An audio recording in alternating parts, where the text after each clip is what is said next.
David Jacoby. We are Jalen Jacoby. What is it that we do? We give the people what they want.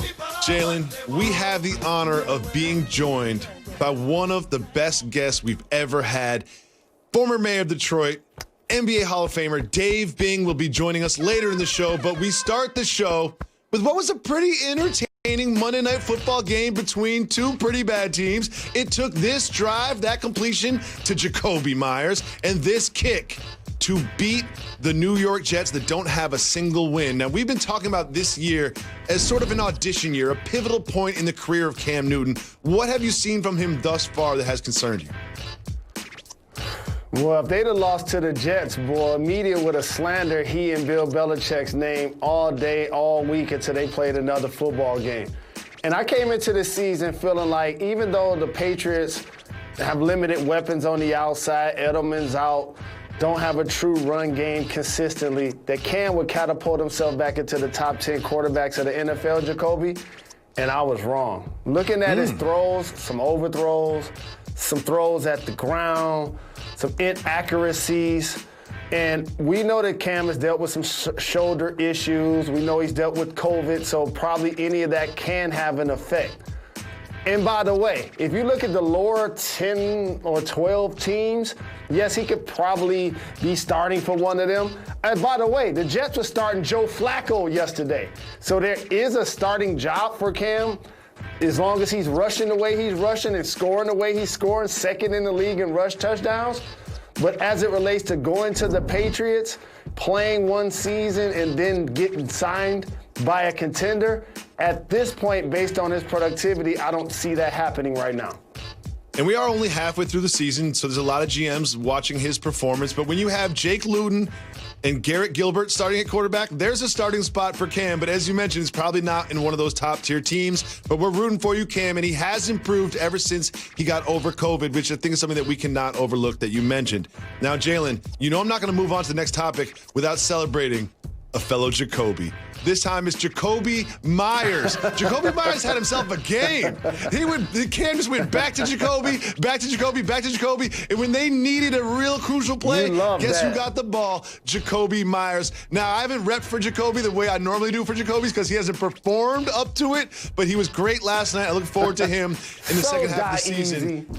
I look forward to him in the second half of the season doing what he did last night over and over again. Now, Jalen, we go to another team, the Buccaneers. And one thing I found so interesting about that terrible, terrible loss was the quarterback play of Tom Brady, one of his worst games. And here is what his head coach, Bruce Arians, said about him and his targets, or lack thereof, of Mike Evans. Mike was open a bunch in that ball game. He just didn't get targeted. That's all. He was open.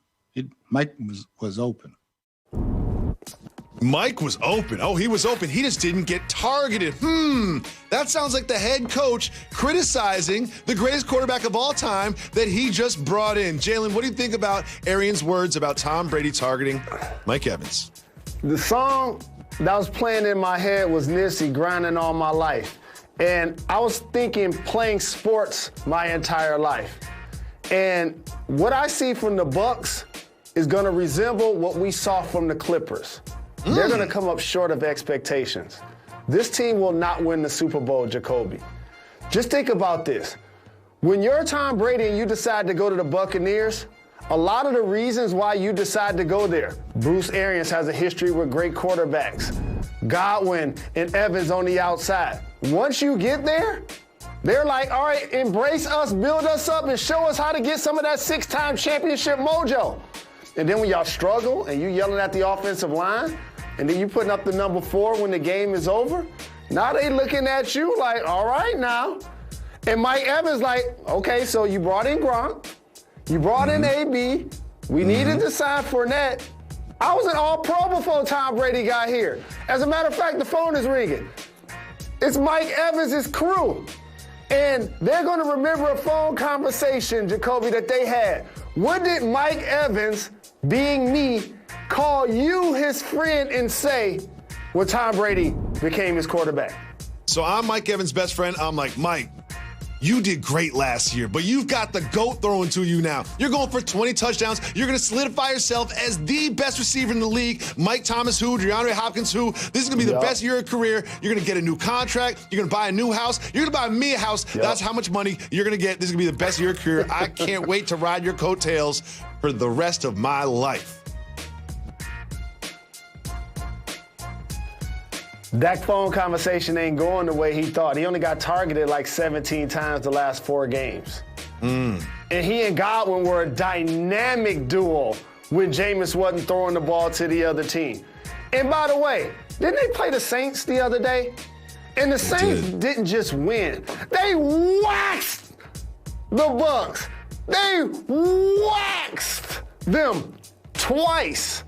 So again, it's only halfway through the season. They have some terrific talent on their team. Their defense, as you know, as you've lauded, has put pressure on the quarterback when they've had opportunities. But I don't see this, just like the Clippers as a team, that's going to put all of these parts into a first season like Kawhi's with the Clippers, like Brady's with the Bucs, and win it all. It's not going to happen this year.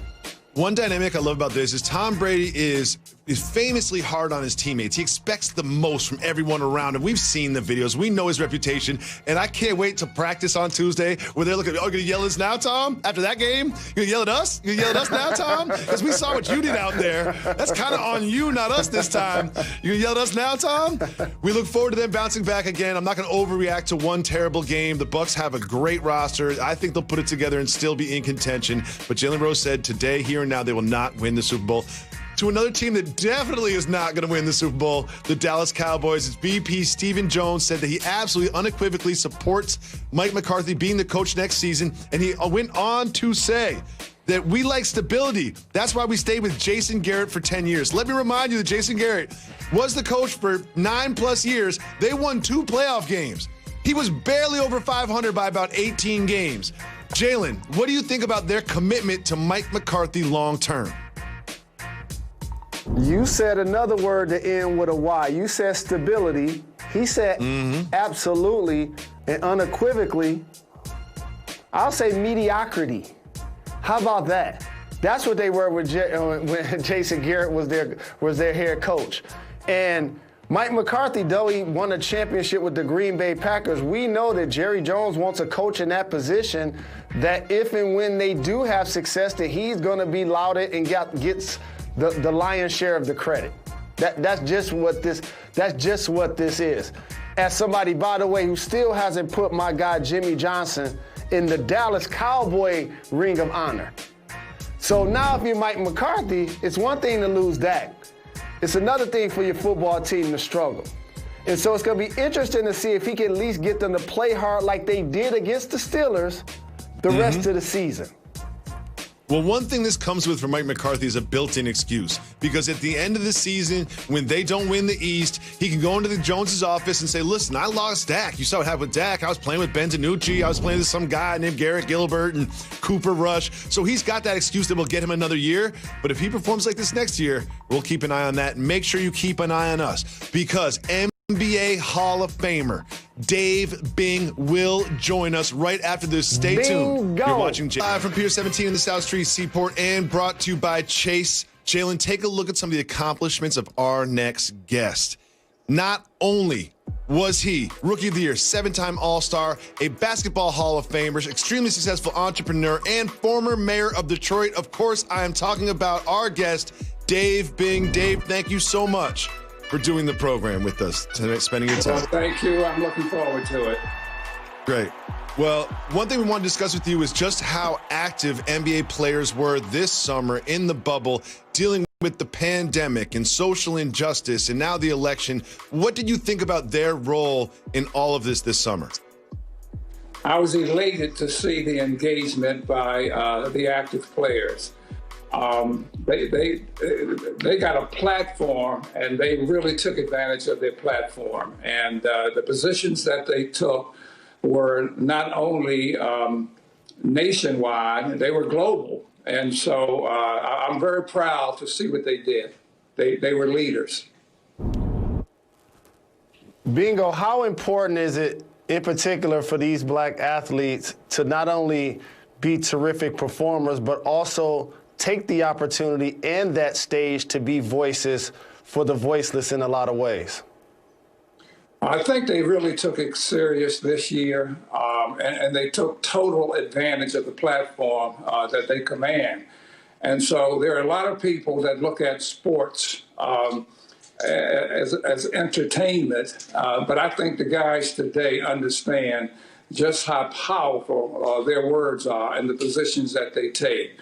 So across the whole NBA, we had a bunch of guys who stood up and made themselves heard, and I think there were a lot of people out there that followed their lead. Mr. Bing, the basketball world is focused on next week NBA draft, the 74th NBA draft. Can you tell us a little bit what your draft night was like? Well, it wasn't exciting like it is today, that's for sure.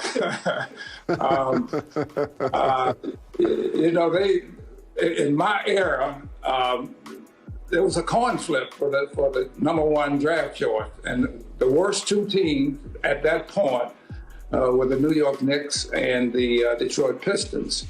I assumed that I was going to be going to the Knicks because I'm an East Coast guy, played in Syracuse, played in the Garden quite a few times at the collegiate level.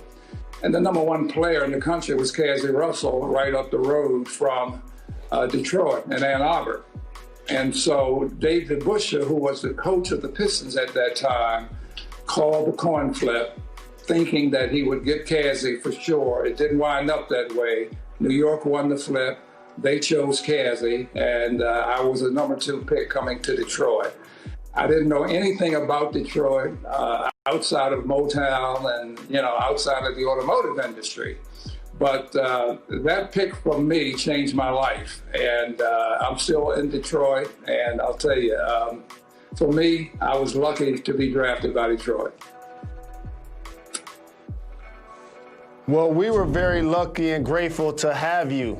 And you know how much I idolize you, not only by the way you performed on the floor as one of the top 50 players of all time, but also as an entrepreneur and as a businessman.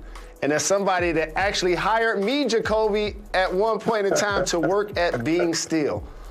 So can you talk about how important it is for athletes to not only pay attention to the score of the game, but also the game of life and being entrepreneurs and having careers outside of the game? I think in my era, most of the guys didn't think about life after basketball. A lot of them never prepared themselves from an academic standpoint or from a financial standpoint. They wanted to use their name, maybe after playing, to sign autographs and that kind of thing, go to golf tournaments. But I always wanted to be an entrepreneur. I wanted to own my own company. I wanted to grow my own company. And I was fortunate enough that happened for me in Detroit, but I was prepared for it. I remember with Jalen, obviously, we go back so many years, it's hard to discuss what I feel for you also, the things that you've accomplished.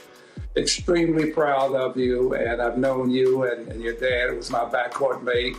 And, just what you're doing now and the impact that you're making outside of basketball is tremendous. And so I follow you. And there are so many people, not only just in Detroit, but across the country who follow you and your success. So the platform that you have right now has made a big difference to a lot of players, both active and retired. Now, Mr. Bing, you've seen a lot of basketball. You've seen a lot of different eras of NBA basketball. And with the Lakers and LeBron James winning the championship, it sort of drudged up this GOAT conversation. Who's the greatest of all time? Is MJ or Kareem or Wilt or LeBron? Where do you stand on who the greatest basketball player is of all time? The most dominant player would be Wilt Chamberlain. The most successful would have been Bill Russell because of all the championships that he won. But when you look at MJ and you look at LeBron, if I had to choose who I would want to play with, I think it would be LeBron. And I say that because LeBron plays the whole floor, the whole game. He was not the kind of scorer that MJ was. But I think as a consummate player, both ends of the court, you know, the offensive end, the defensive end, he did some things statistically that that MJ didn't do, and that he led the league in assists this year. You know, he's a big guy, so he was a better rebounder. But nobody scored like MJ. I mean, he could take it on anybody. And LeBron, I would prefer to play with LeBron. Jacoby, a couple of the most important days of my life, my godfather, Dave Bing, was there at the funeral of my biological father, Jimmy Walker, and at the ribbon-cutting ceremony at the Jalen Rose Leadership Academy. But one phone call I got from him was one of the most humbling of all time. He asked me to be one of the people who did the foreword for his new book. And I can't wait to talk to you about that, Bingo. It's called Attacking the Rim. My journey from NBA legend to business leader to big city mayor to mentor. Tell us about the book. Well, I'll tell you, I never thought about writing a book until one of my very good friends who worked with me, both in the mayor's office and now who runs the program, the mentoring program on a day-to-day basis, Bob Warfield, said, you know what, Dave, you've had an interesting life, and nobody outside of Detroit really knows much about your life. So why don't you really sit down and think about all the things that you've done, all the things that you accomplished, and you got a history and you got a story to tell. And so we started about 8 or 9 months ago, going through a process all the way back to childhood, high school, college, and the years here in Detroit. And it brought back so many interesting memories for me because I guess I have had an interesting life. I mean, I kind of take it for granted, but basketball was the center of my life for a long time. And then I was fortunate enough to move into the business world and grow a company from a startup with four employees to over 1,300 employees by the time we finished. From a couple of million in sales year one to over 300 million in sales by the end of after 28 years. And so I thought that was the end of it for me, and I was ready to kick back and enjoy life. But we had an issue here in the city of Detroit from a leadership standpoint with our young mayor, who was somebody that I knew, I supported. I thought he was a tremendous young man with all kinds of potential. But he went off track. And with that, the business community lost faith in him. They didn't trust him anymore. And it started to negatively impact our city that was going through hell. So I was on a team of people who were trying to identify who could be the next mayor. Never crossed my mind it was me. But as we continued to go down this process of elimination, everybody kept coming back and said, we think you're the right guy at the right time. And it took me 2 or 3 months, quite honestly, to get my arms and my head around that. And after 2 or 3 months, I said, you know what, this is something that I need to do. I can't force this on somebody else. Detroit's my home. I've had all kinds of success here. We're in trouble right now. And I think I can make a difference. And so I decided to run for mayor. I didn't live in the city at the time, so I had to move to the city in order to run for mayor. My wife is a Detroiter, and she said, I'm going to support you, but I'm not ready to leave my home just yet. So you go do what you think you got to do, and I'll be there to support you. And I got that kind of support from so many people around this city that it was a challenge, but it was the toughest 4.5 years of my life, no doubt about it. Welcome back to Jalen and Jacoby. Jalen, every Tuesday at the end of the show, we break all of the football down into one simple takeaway. It is Tuesday's takeaway. And what is your takeaway from Week 9 this Tuesday?